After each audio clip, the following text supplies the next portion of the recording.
Welcome back. Talkin Hoops, our new rejoiners, connectors.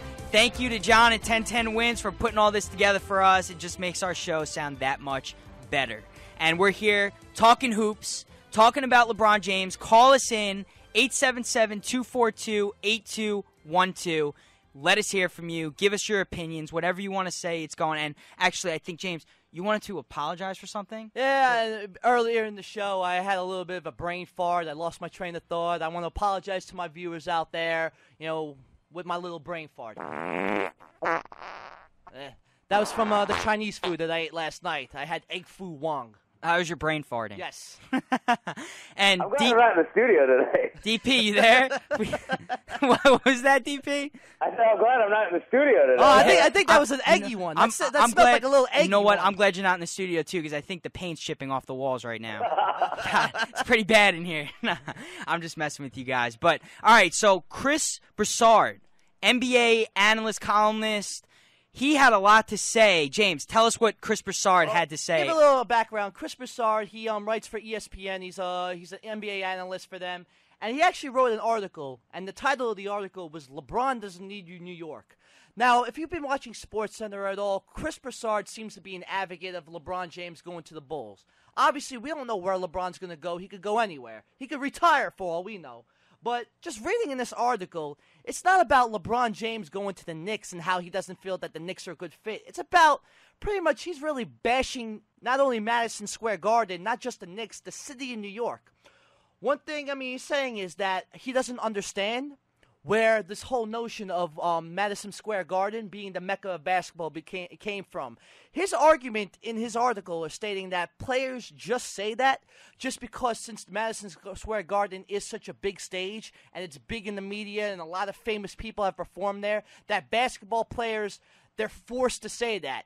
And it's really not how they really feel. He also goes on saying is that compared to other arenas in the NBA, Madison Square Garden is essentially a dump. Which, quite frankly, I don't agree. It's not like the Quicken Loans Arena. Well, they're also they're going to be renovated. Right, they're going to renovate it, and it does look really nice. I heard about the sky glass windows and all that stuff that they're going to put so you can look down into the arena from above, and I think that's pretty cool. But wait a minute. He's saying, what's so great about New York and all this stuff? You know where this is going, guys. You know where this is going, guys. You like it? You think Cleveland's cool? I never heard anybody say, I'm going to Cleveland on vacation. What's so good about Cleveland? Yeah, so what's so great about Cleveland? You're comparing Cleveland to New York, and maybe he'll stay in Cleveland or go somewhere, but he's not going to come to New York? What is the matter with this guy? All right, I'm going to read a sentence that this idiot actually wrote in his article. Starts off this paragraph by saying, I did not grow up in New York. Neither did most NBA players. And for people who don't grow up in New York, the Knicks are not on their radar. Now, that's fine if you want to say that about the Knicks. But as far as how most NBA players did not grow up in New York, I think Chris Broussard is a little ahead of himself and a little uneducated there because, when we talk about NBA players growing up in New York, he talks about the only ones that are notable are Ron Artest, Lamar Odom, Sebastian Telfair, and Stephon Marbury, all with a troubled past. Now, if we're talking about current NBA players that are still playing in the league, he failed to mention a guy by the name of Channing Frye, failed to mention a guy by the name of Elton Brand. Now, granted, yes, Channing Frye isn't a superstar, and Elton Brand is on the downfall of the career. Ironically, he forgot to mention these guys, and these guys are all guys who don't have a really bad reputation. But if you want to take about the history of NBA players, from New York, we have a guy by the name of Lou Alcindor. You might know him as Kareem Abdul-Jabbar. Grew up in New York. Guy by the name of Kenny Anderson. He grew up in New York. Guy by the name of Chris Mullin, Brooklyn native. Went to the same high school as my father, Severian High School. He grew up in New York. Mark Jackson, he grew up in New York. I think Chris was on drugs when he was doing this stuff. You know what it is? It's just an anti-New York article. And ironically, Chris Broussard with his family resides in South Orange, New Jersey. So he is within the tri-state area. Chris Broussard, you really hate New York that much? What's your beef with New York? He also goes on to saying in this article how in the 1994 finals, when the Knicks even though in the 90s they were Michael Jordan's punching bag, they were terrible in the 80s and they're terrible in 2000, but when they finally did make the finals in 94, he said that was one of the most boring NBA final series to watch. We're talking about Hakeem Olajuwon versus Patrick Ewing, two of the greatest centers of all time. How is that a boring series to watch? And you talk about your lovable city, Cleveland, or your lovable city, Chicago. Before Michael Jordan and after Michael Jordan, the Chicago Bulls stunk. With Cleveland Cavaliers, who was your best player before that? Before LeBron James? Mark Price? I think Sean Kemp? I don't think. Come on now. I don't think Chris Like, really. I don't think Chris knew what he was saying, like what he was thinking when he wrote this. I think it was strictly just, spur of the moment. That he said, you know what, I'm going to just write this because maybe it'll make me look better, say something, make a statement in the league. I don't know where he comes off. None of this stuff even makes sense to me. Everything he's saying, like James said, he left out all these big name players.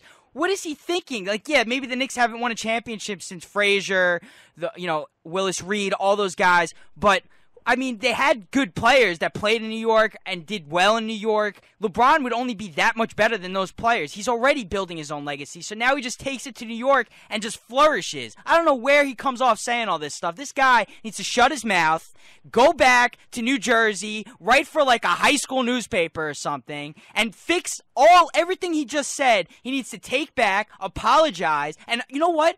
Apologize to Ron Artest, Lamar Odom, all these guys that they say have head Lamar Odom has won a championship. Exactly. Artest might be on the verge of winning a championship. Exactly. I don't know where he came off. And Chris Broussard actually goes over here and starts dissing New York hip-hop, too. Quote from this article, sure, guys love New York, but that has more to do with its hip-hop roots than hoop roots, even though its place in hip-hop has warned over the years. And I like Chris Broussard. Before all this happened, I used to say, hey, this guy's knowledgeable. I listen to him. I change my opinion sometimes with what he has to say. He has all the inside scoops on trades that are going down. He's a great guy to watch and everything, but now he comes out and says this. I don't know if I could still watch this guy anymore. It hurts. It hurts as a Knicks fan, as someone who loves this city. He's a moron. He is a moron. Exactly. And but do you think that this is an actual beef that he has with the city, or do you think he wants to be the analyst who stands above everybody else? I don't know what I don't know what he wants to be. I think DP. You know what it is. I think he wants to draw controversy to himself because he's not from the New York area. I think he wants to draw controversy to himself by stating, because since New York is such a large market, a lot of people are talking about it. He wants to be that guy that is in that stands out. People know him, but that's against New York, because it seems like all the media, all the papers, even the Boston Celtics fans were chanting New York Knicks when LeBron was shooting a free throw the other night. I think he wants to be that guy that stands up and goes against New York. I think that's where he's really coming from here. And just as a side note, Mr. Broussard, even though he grew up in North Carolina, a guy by the name of Michael Jordan, I don't know if you ever heard of him, he was born in Brooklyn, New York as well, too. So, hey, when he's also saying that Chicago, he comes out and says all the GMs are expecting LeBron to go to Chicago. Again, the biggest thing with Chicago, Michael Jordan's legacy is there, and he is so adamant about changing his number from 23 to 6. LeBron says that the number 23 should be retired in all the arenas